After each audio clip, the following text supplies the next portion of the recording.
taong bayan is hindi lang kayo. There are always two sides of the coin. Bakit ba? Wala bang value yung mga taong bayan na nagsasabi na ayaw namin ng impeachment? Gusto nila?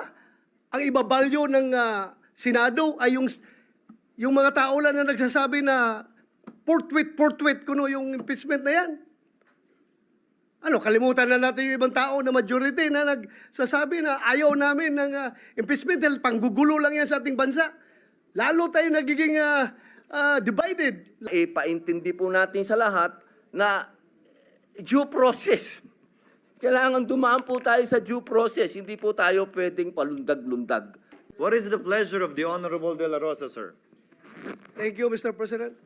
Mr. President, according to Senator Cayetano, ito'y labanan ng mga abogado.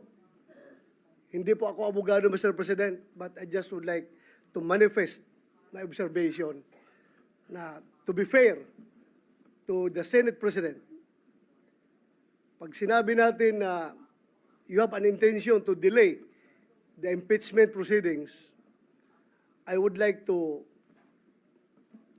state for the record, Mr. President, na 1 month ago pa, pinagawan muna kami ng robe, Mr. President. Kasi excited na tayo na sumuot ng robe para to form the impeachment court. To be fair with you, Mr. President, you've been preparing for that. And yung schedule natin na naka-schedule sa Wednesday, which is 11, if we give the ruling today, whether ano ba talagang gusto natin, today or Wednesday, I support you, Mr. President, kung anong gusto natin schedule.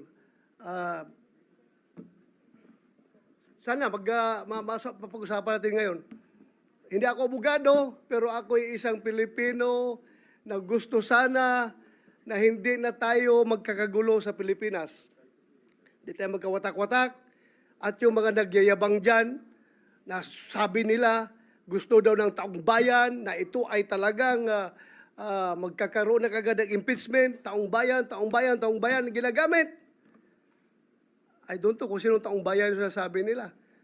Because, alam ko, Mr. President, halos lahat ng tao ng Mindanao at ng Visayas, as I have observed during the campaign period, ang sabi sa atin is, Sir, ibubuto kita kung hindi ka